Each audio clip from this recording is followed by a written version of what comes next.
To begin, I'd like to acknowledge the Coast Salish people as the indigenous custodians of these lands, and that we are on the traditional territory of the Esquimalt and Songhees First Nations, who are sharing this beautiful park with us this evening. Welcome everyone, and thank you for being here. And to our guests from Japan, yokoso minasan.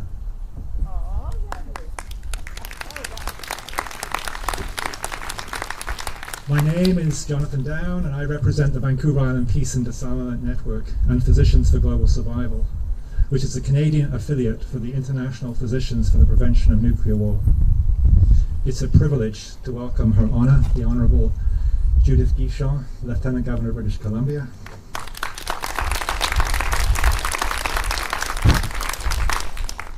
who will be introducing our special guest Rudy Heinsohn, who's a survivor of the Nagasaki nuclear bomb.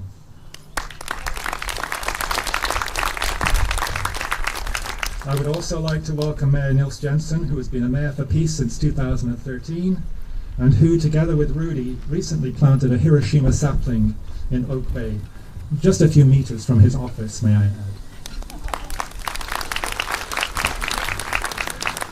The Sapling Project has distributed Hiroshima seeds around the world and is a symbol of peace through regeneration and reconciliation.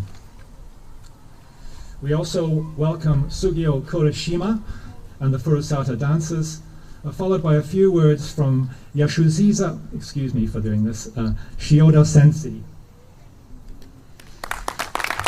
who is visiting from Japan as a guest of Saanich Councillor Fred Haynes. There'll be joyful singing from the Getting Higher Choir, who, by the way, will be doing a little bit of rehearsing in the back, so you might get some echoing. Followed by some closing words from Fran Thoburn, who is a founding member of the Raging Grannies and one of the many organisers of this annual event over the years. I would really like to thank Hannah Fair for playing her beautiful flute music.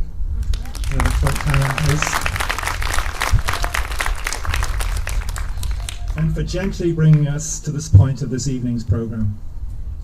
Please take time, if you haven't already done so, to look at the Japanese art exhibition. I have included the proclamations of Hiroshima and Nagasaki days from the mayors of Oak Bay, Nils Jensen, Saanich, and Vancouver. And lastly, in the middle, there is a photo that will inspire you. It was taken on July the 7th, 2017 by the people of Hiroshima to celebrate the recent adoption of the UN Treaty to prohibit nuclear weapons. Down here. And now I'd like to introduce my friend and colleague, Dr. Mary Wynne Ashford, who has done so much over the years to work for peace through local and international organizations. Mary Wynne.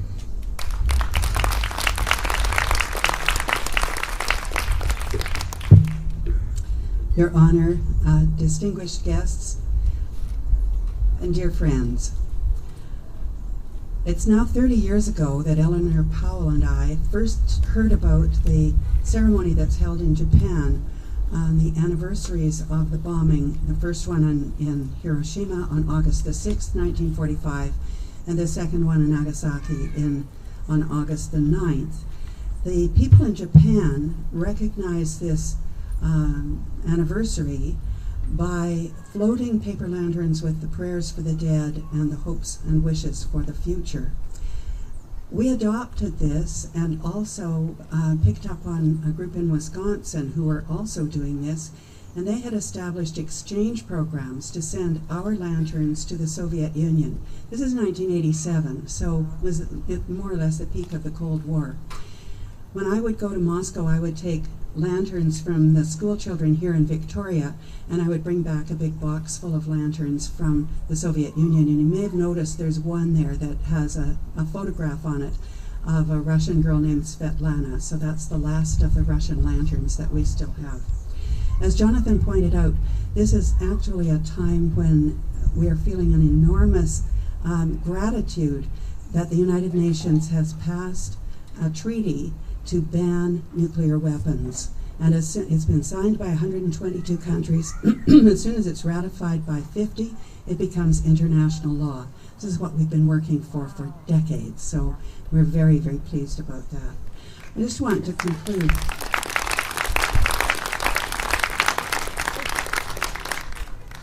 with a quotation by Viktor Frankl. Since Auschwitz, we know what man is capable of, and since Hiroshima, we know what is at stake. Thank you.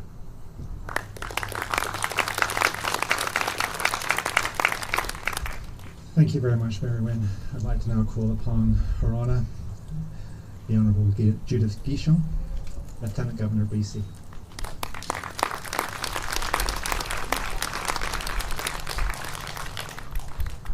Good evening. What a beautiful, beautiful evening to gather. Distinguished platform guests, ladies and gentlemen, thank you so much for inviting me to join you for this important commemorative gathering. I too would like to begin by acknowledging with respect the long history, the wisdom, and the culture of the Songhees and Esquimalt nations of the Lekwungen people on whose traditional territory we're gathered for this celebration this evening. For so many of us, the specter of nuclear bombs has more or less been the subject of horror movies or science fiction, almost as far-fetched because we grew up after the terrible wars. And so it's sort of like, almost like space travel. It was way out there. But for a select few people, those like Rudy, it's a memory that for many years the best way to cope was to go on with life in spite of having witnessed and experienced firsthand the horrific effects of this most horrible weapon. Around the world, we continue to develop amazing scientific advances in healthcare, communication, travel, and so many facets of human endeavor. And yet our treatment of our fellow man and woman does not seem to improve over countless millennium. Our treatment of others is almost as careless as the care of our small blue planet, our precious home. Canadians come from every root and branch of the human family, many from nations that have been devastated by conflict and war. But we have raised our children here in Canada through generations of peace and security, and we've trained them to inhabit a better world where cooperation, trade, and dialogue have replaced confrontation and fighting.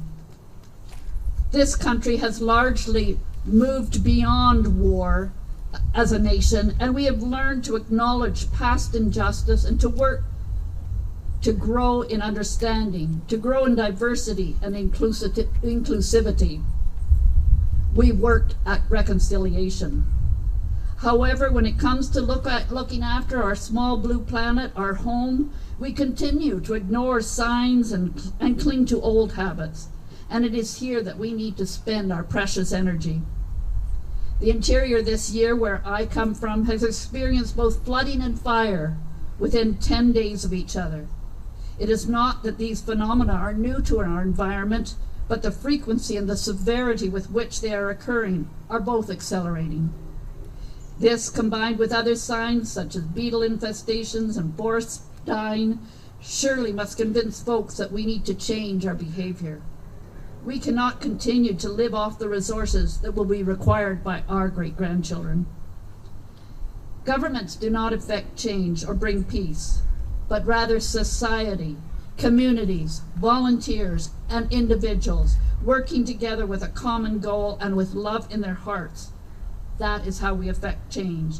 And so I would like to thank Dr. Mary Wynne Ashford, Mayor Jensen, Dr. Jonathan Down, Fran Thornburn, all of these individuals for their ongoing work to promote peace and environmental consciousness. Congratulations to the raging Grannies, who for 30 years have been off their rockers and making a good noise. And to Rudy, who has shared his painful memories with us so that we might all better understand what is at stake. To Rudy, thank you Thank you, Rudy, for reminding us all of the dreadful price that was paid by your fellow prisoners and by all those innocent victims on that day 72 years ago. Thank you all for being leaders for change. Thank you.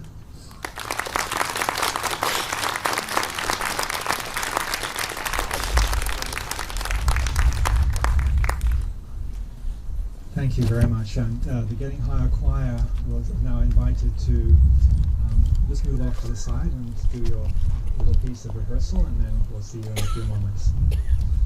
And it's now my great honor to introduce Rudy, who will be reading something that he wrote recently.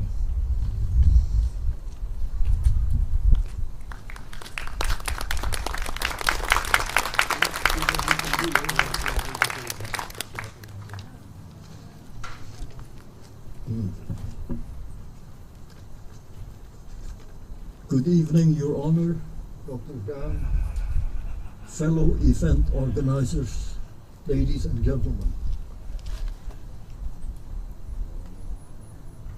Reading in Flanders Field, I came up with Atom Lament. Atom Lament.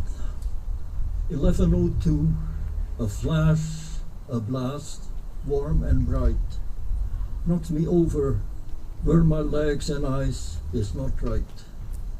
Mushroom column rising high up sky, bringing honor, many die. Atom bomb, new prisoners of war, 200 strong, no help in sight or coming along. Worked outside, rain or shine this war, weathered, hardened skins ours are. Not so lucky women, children, soft-skinned, very tender. Unforgettable scenes forever to remember. Flimsy, light kimonos, shredded to pieces I saw. Bodies ripped, cut, bleeding in the raw. Wooden houses close together, engulfed in flames. Many trapped inside, screaming, what a shame. You asked, why not help and give assistance? Being enemy, best kept or distance. To women and children, I said, Motakoi, come. They figured I knew it all, they followed and did come.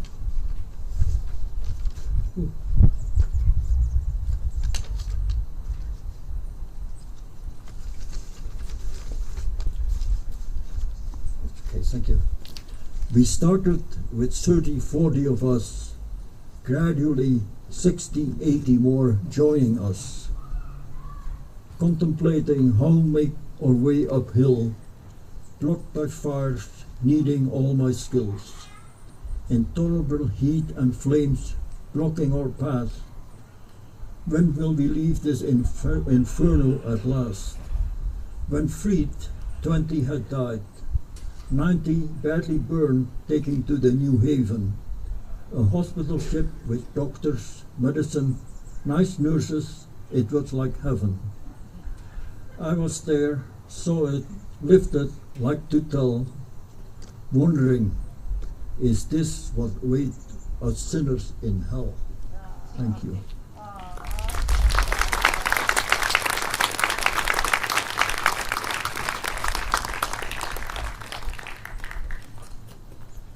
Thank you very much, Rudy. I would like to introduce Sugio Kurishima and the Furusato dancers. And before they perform, Sugio would like to say a few words.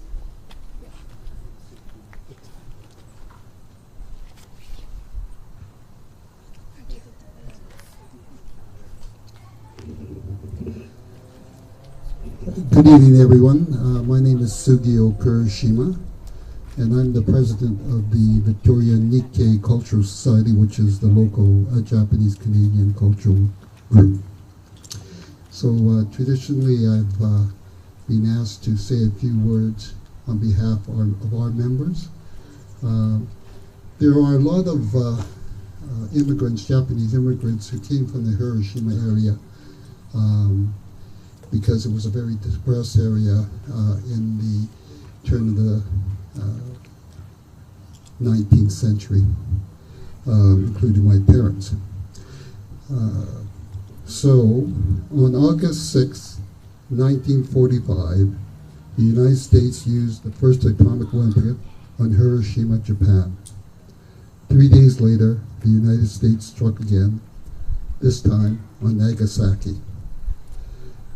In the Hiroshima bombing, 2/3 of the city was destroyed. Within 3 miles of the explosion, 60,000 of the 90,000 buildings were demolished. Clay roof tiles melted together. Shadows became imprinted on buildings and other hard surfaces.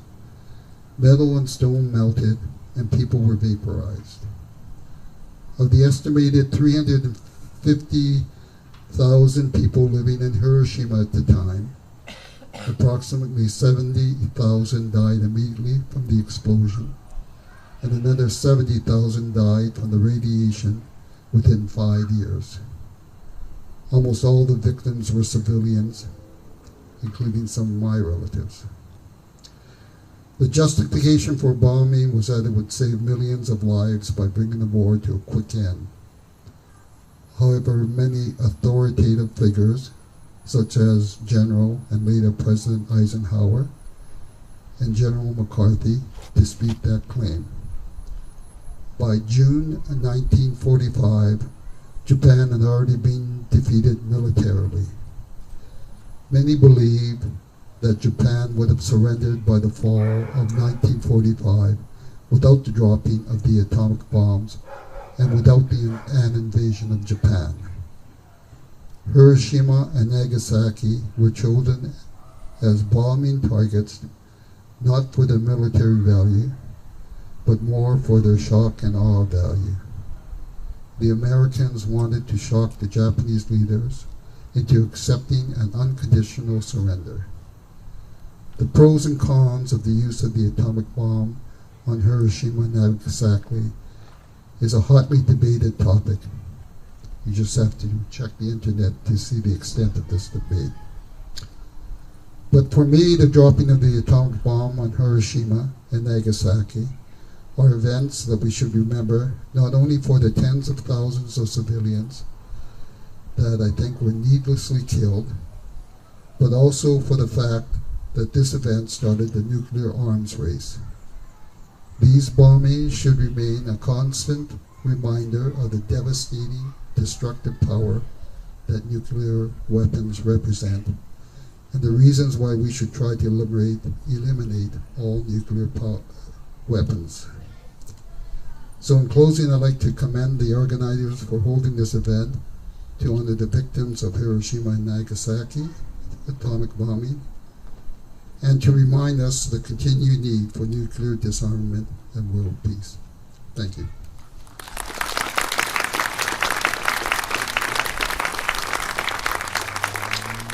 So now, on a more lighter vein, I also am a part of the Furusato Dancers, which are, we are a recreational dance group which was formed in 2006 to perform at the Victoria Dragon Boat Festival. So our dance group performs Japanese folk dances called odori. Each region in Japan has its own music or song and associated dance, which local people perform together, usually during festivals such as the Obon Festival in the summer. In fact, the local Japanese community is holding an Obon service and festival this Sunday at the Ross Bay Cemetery. Our group is taught by Ms. Chieko Hirano, who received her professional teaching designation from the Tatsumi Ryo Dance School in Tokyo in 1970. So we're going to do 2 dances. The first dance is called Tohoku Ondo, and this dance was created to support and encourage the people affected by the large earthquake and tsunami which devastated the northeastern region of Japan called Tohoku. on March 11, 2011. This dance wishes the best for the area's reconstruction and recovery.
Thank you. A few little missteps there, but you got the general idea. Our next dance we'll perform is called Hokkaido Bonita, and this dance is from the Hokkaido, the northernmost island of Japan. In the early 20th century, this island was still the remote northern frontier of Japan, and people who lived there were settlers from the mainland island. The lyrics to the song describe the journey from the mainland and dancing with the pretty girls of Hokkaido at the festivals.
A round of applause, please.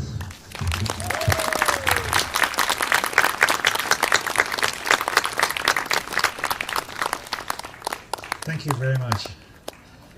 And now I'd like to invite Shioda Sensei to step up and say a few words. Shioda is visiting from Japan with a group of his friends and colleagues, and as guests of Fred Haynes and Saanich Council. So I invite you.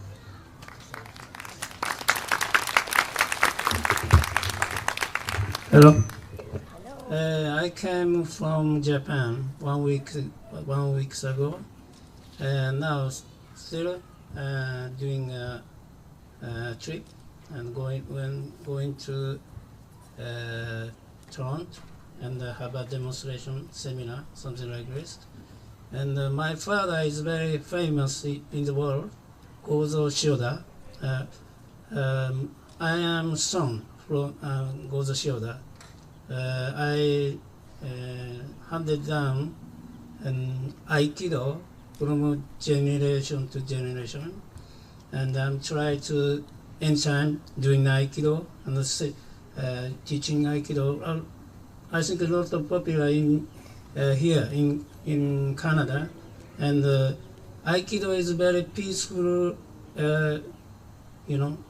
martial arts, very peaceful. What kind of peaceful? I show you. Was right. Coming. It's all right. It's right.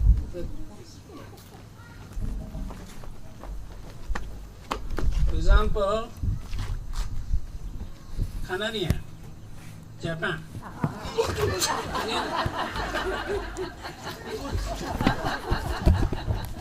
Very peaceful. No fighting. This is a true martial arts, Aikido. Okay? Good harmony. Thank you very much.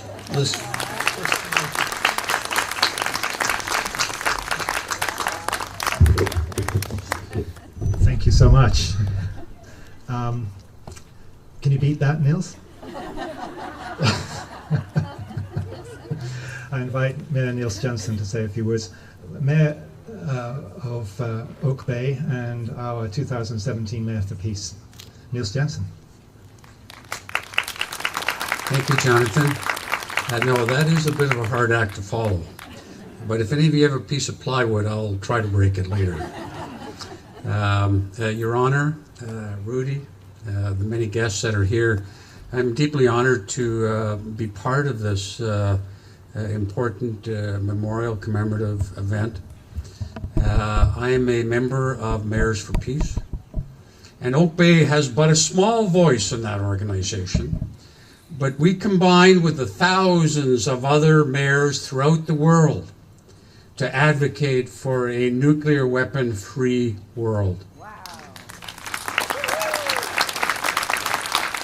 And together those voices speak loudly and forcefully to each and every leader in each and every country. It is our hope for the future. We all fear nuclear war. We all fear the dreadful consequences to humanity of nuclear war. For we all know that there's enough weapons out in this world to kill everyone on the planet many times over. The first time I felt the fear of nuclear war, I was in grade 5, living in Montreal, a recent immigrant to Canada. And it was during the 1962 Cuban Missile Crisis. I lay awake at night, under my covers, as if that would help, listening to my little transistor radio, listening to American radio stations, and hoping they would stay on the air, because I know once they went off the air, it would be all over. We had the leadership then to avoid nuclear disaster, but the fear was still there. I felt that fear again in 1983 when I visited Hiroshima, and I visited the memorial park there just above which the nuclear bomb was exploded. And there in that park, with all their interpretation centers and the pictures and the stories, that fear welled up in me again. And sadly, ladies and gentlemen, that fear has returned. And as returned, we know what's happening out there right now. I was coming over here listening to the radio, and as it happens, and there was a man from the president of university in Guam who felt that their communities in the direct line of fire. That fear grips us all. And it is for that reason I call upon our Parliament of Canada on a bipartisan basis to make their #1 priority peace. Yeah. And I call upon the leadership of Mr. Trudeau to please give peace a chance. Thank you, ladies and gentlemen. Thank you.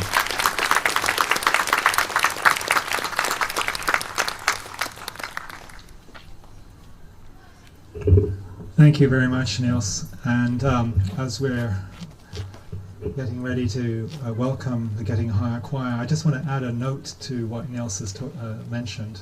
On July the 7th, 2017, the United Nations adopted a treaty on the prohibition of nuclear weapons. 122 countries, as Mary Wynne mentioned, were there and adopted that treaty. On September the 20th, that treaty is open for signature. It requires 50 countries to sign, and then after 90 days, that treaty will be law, and it will ban, prohibit nuclear weapons. And I want to add my voice to Nelson's that Canada needs to sign that treaty.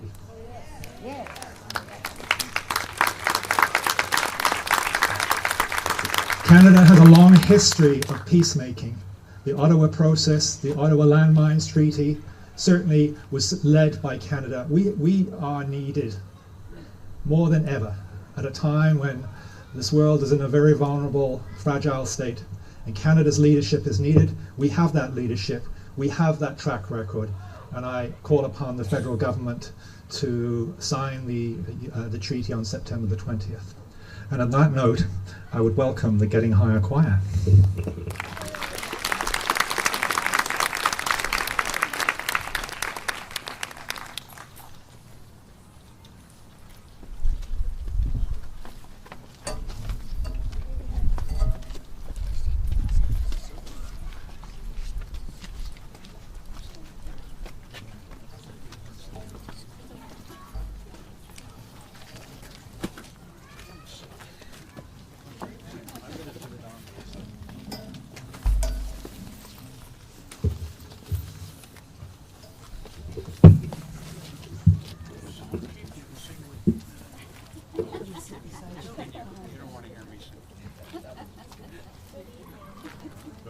I just turned it down while he was moving. Okay, thank you. It's alive. Good evening. This is where we all get to sing together for this important cause, and to really be sure that we've all, I mean, of course we're here, but let's be really here in our bodies and in our breathing. And this is a musical meditation on breathing by Sarah Dan Jones. We're going to get it going, and you're all going to join in with us. We'll have about a third of the group on this side, and about a middle chunk here, and another third over here. But we'll do the whole thing together.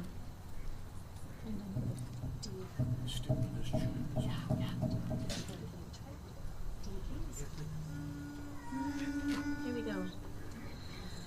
Breathe in, breathe out, breathe in, breathe out. Join us.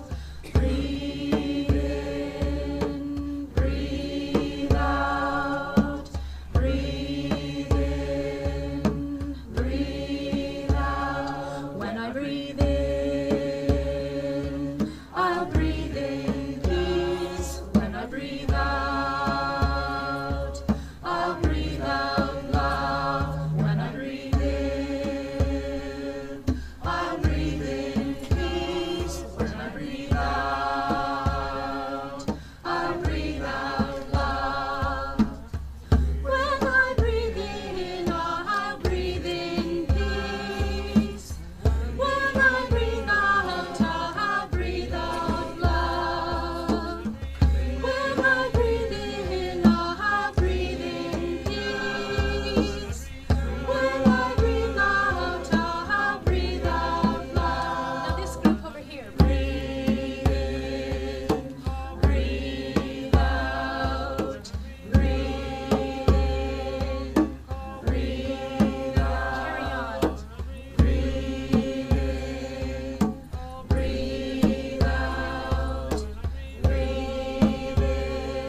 The next song we'll do is by Linda Allen. It's a song called I Believe That Peace Will Come. We'll sing it through once. You can join in. We'll repeat that. And then we may change the verses a little. I'll give you what the next verse's words will be. It's a very simple melody and a lovely sentiment.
Love will rise.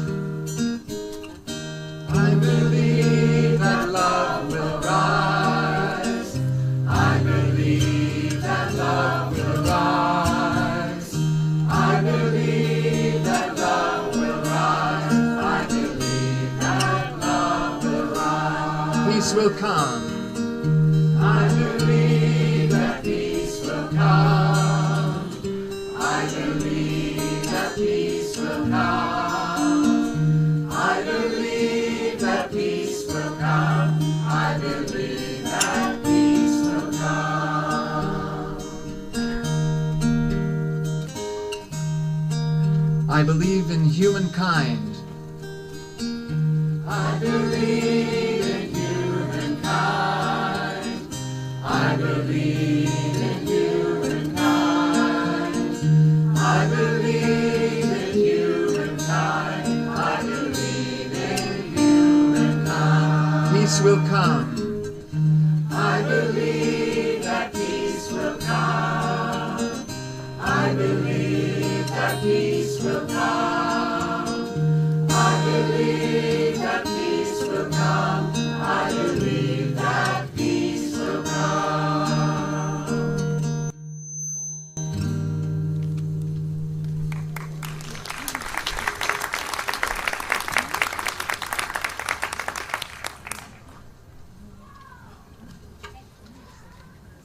The next song we'll do is A Simple Round by Michael Stillwater. Kathy will lead that. Okay, once again, there are three parts that I have confidence you will catch on to. There's one word in this song will change. At one point, it's going to say heart. And at another point, we're going to change it to be song. So if you listen and watch, I have confidence that you'll catch on. So we'll all sing it. We'll sing it a couple of times and you join in as soon as you've caught on. One by one, everyone comes to remember we're healing the world, one heart at a time. One by one, everyone comes to remember we're healing the world, one heart at a time. Join in with us. One by one, everyone comes to remember we're healing the world, one heart at a time.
now if you have your page that has some lyrics on it, behind the order of the program for today, we have a piece of music, I think it's on the very back, Pachelbel's Peace Meditation, which is a piece of music that many of you will be familiar with, that has been adapted and lyrics added to it by Dennis Donnelly, who is one of the directors of the Getting Higher Choir, and who is joining us in the choir right now.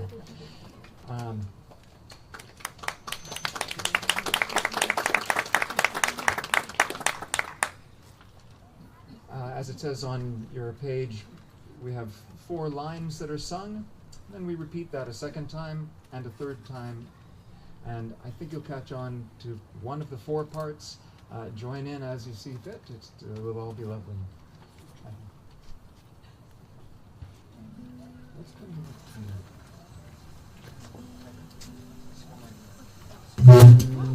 what happened?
Thank you very much. That concludes our part for now, and we will lead another singing piece a little bit later.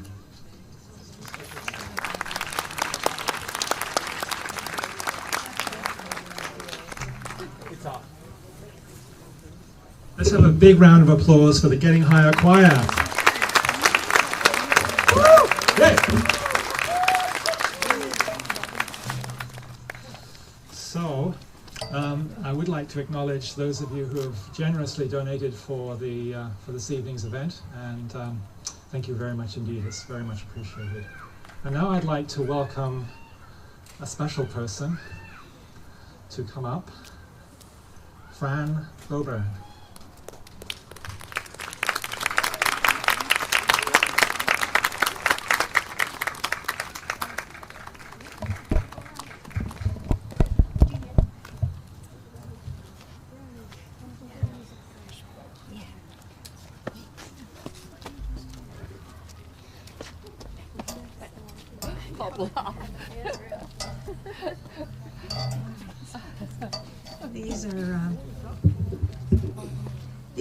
We're all the Raging Grannies.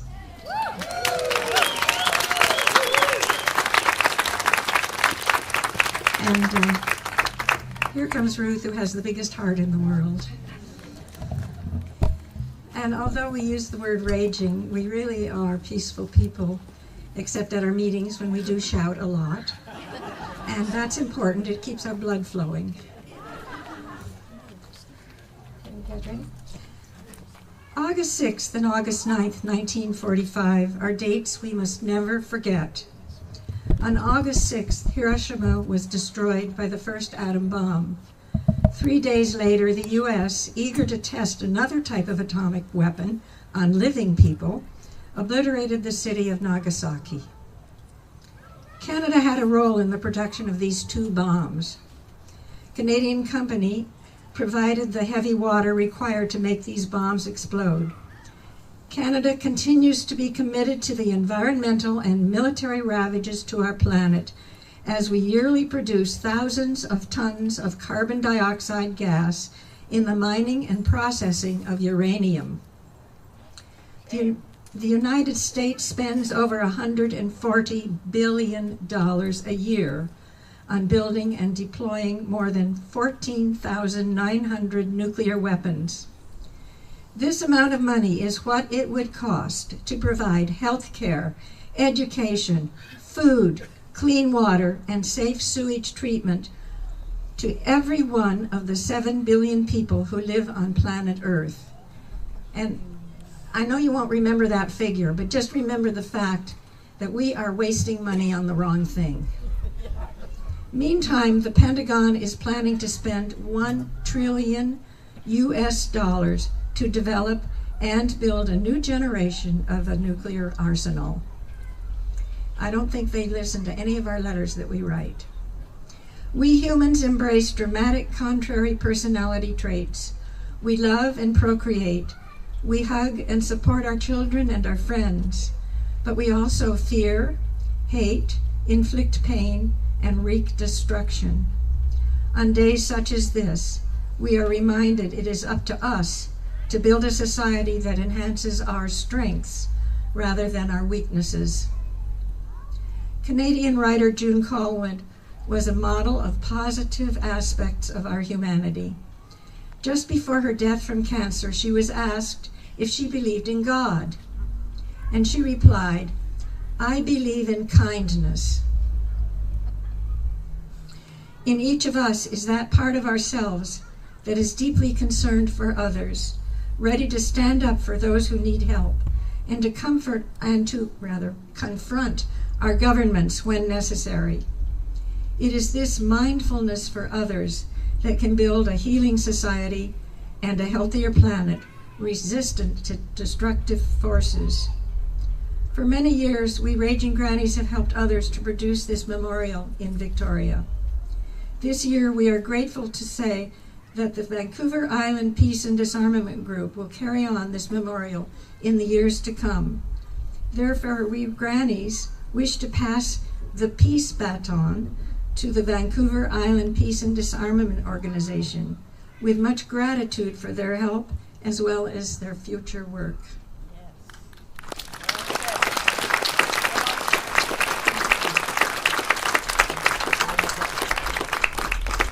Thank you, and I'd like to welcome members of the Vancouver Island Peace and Disarmament Network up here, please. I see Neil here, I see Bill's here, I see Melanie, I see Wendy's here. Come on up, please. You're the face of VIPDN, like it or not. And Yeshua's here, Wendy's here. David is in Montreal, solving the problems of the world. Bob, yes, please come on up. Before we hand on this symbolic peace stick, I'd like to say one or two things too. I joined the Raging Grannies probably about 3 or 4 years ago, and it's given me a completely new focus on life, a positive focus on life, and I thank them so much for being there. The commemoration started here in Victoria in the 80s by Dr. Wynne Ashford, who we have, Mary Wynne Ashford, and also Dr. Eleanor Powell, both members of the International Physicians for Prevention of Nuclear War. At that time, it was held every August outside the legislature and in the inner harbour, where 400 lanterns were launched into the water. It was later moved to the small boating lake on Dallas Road. In the mid-90s, the Victoria Raging Grannies agreed to assist these two ladies, and about 14 years ago, we took over the full responsibility of organising this important annual event. So, now is the time, has come, to hand over the peace stick to Dr. Jonathan Down and the Vancouver Island Peace and Disarmament Network.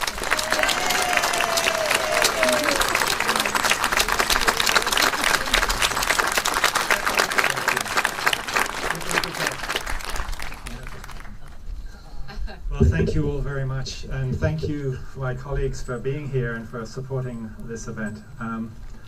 We're just moving towards a moment of silence. Before I do that, I would like to read a poem that was sent to me from Martin Gray, who was a resident in the Cridge Village Senior Centre. Martin read in the Times columnist Jack Knox's article just recently about Rudy. And I don't know whether you know Martin, but he is a well-known poet and author. And he asked if I'd be interested in this poem, and I certainly am. And it's called An Icon for Our Century. So before we acknowledge the 1 minute silence, I would like to read this to you. At 2 minutes past 11, a boy was walking to market on an errand for his mother. But come down from Kokura was Box Car, with its bomb bay obscenely filled with fat man. And then the object dropped, exploding near the boy at Iwakawa Machi. He never felt the flash. He was charred black in an instant, 700 meters from the weapons hypocenter, in a posture made famous by Manet's provocative young Venus. Olympia, like this boy, making voyeurs of us all. So now I'd like you, please, to join me in a minute's silence.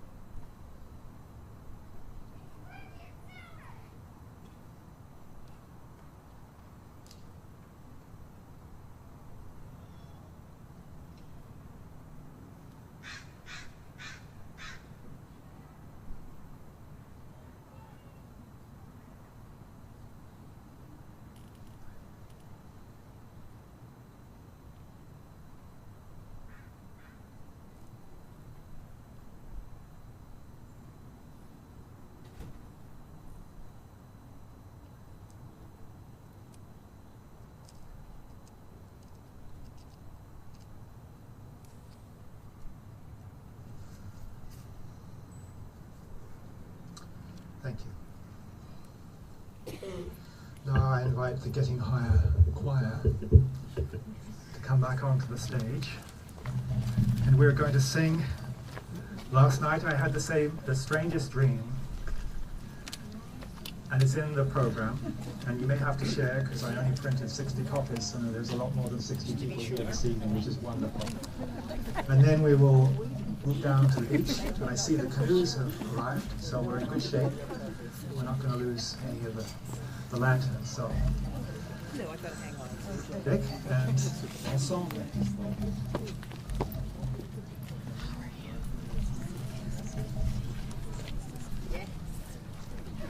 So for those of you who do have a program, we have the lyrics for Last Night I Had the Strangest Dream by Ed McCurdy. It's been recorded by a number of different artists, Pete Seeger, Simon and Garfunkel, Johnny Cash, and we will have us this time to sing it.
Choir is an unauditioned community choir that welcomes all of you to come and check us out, and you're all welcome to join us.